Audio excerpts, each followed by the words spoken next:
Welcome to day 3 of International Nature Journaling Week 2025. Today we're talking about exploring nature through poetry. I'm sitting in my backyard. I have a handful of poetry books and a cup of coffee, and I want to read a few poems to you and talk a little bit about poetry. Poetry's been a really big part of my life from the beginning. When we were young, my dad used to come over and read us poems before bed. And we had a book of poetry by a poet called E.E. Cummings. And my sister and I, we loved how he read one particular poem. And we used to ask him to read it again and again. And it was his intonation and the joy that it brought us. And that memory will stay with us forever. So poetry helps us distill an idea or a feeling into just a few words that become super powerful because of that, because of the brevity, because of the distillation of ideas into a small package.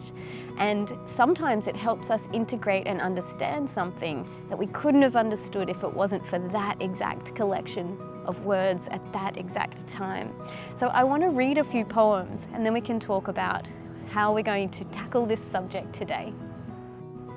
I'm going to start with this book of poems. It's by Jared K. Anderson, who's an amazing poet in the nature community. This is the Field Guide to the Haunted Forest, and you can see that I've got lots of pages in this book marked.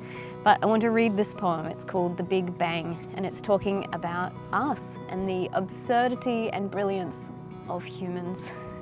The Big Bang. The universe is an ongoing explosion. That's where you live. In an explosion. Of course, we absolutely don't know what living is. We don't know what happens in the gulf between molecules and cells. Sometimes atoms arranged in a certain way just get very, very haunted. That's us.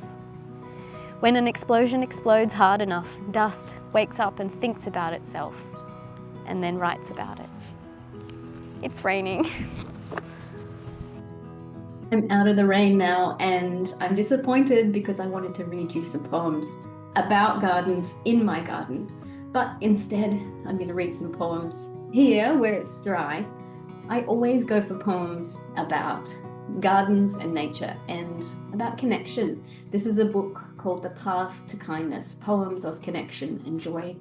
And I think that poems can illuminate our ideas about relationships and our feelings. This poem that I want to read you is about relationships and about gardens, and it's called Into Wildflower, Into Field by Kai Coggin. It's dusk, and I watch you water our newly planted garden. The radish and arugula are first to push up through the soil, green hands in prayer unfolding towards sun and sky, and I sit on the side and write as you coax them towards you. It's like you're singing invisibly to the sleeping beds of seeds, like I can see the vibration of your gentle harvest hope. My own fingers begin searching the earth. My body bends towards the light of you. I green into a personal spring. My seeds break open again and again, searching for sun and sky, your eyes. Constant gardener, you water the drought of me, into wildflower, into royal meadow, into fields and fields and fields. Did you ever think our lives would bloom into this? On the ridgeline, the setting day paints us in an impermanent gold. But even now, in the darkest dark of night, everything around us is aglow. I'm going to read one more poem. It's from this little book called 10 Poems About Gardens, and it reminds me of my dad, who was called John as well, and he loved to garden.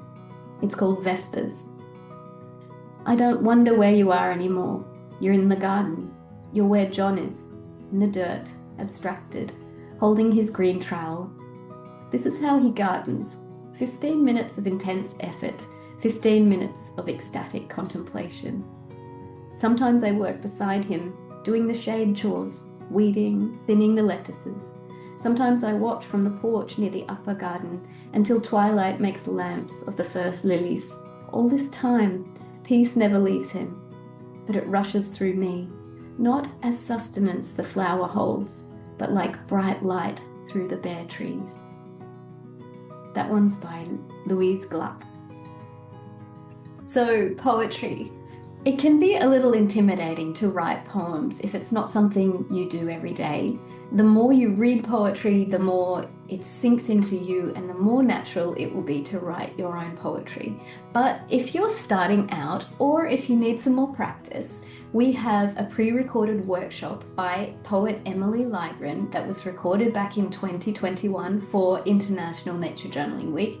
We're going to share that again today. You might have seen it back then or maybe not, but I invite you to watch the workshop and let Emily guide you to writing poems. She's going to give lots of tips and ideas for how to get started with poems in your nature journal. So today, read some poems, write some poems, and share some poems. We would love to hear about your favorite poems and your favorite poets.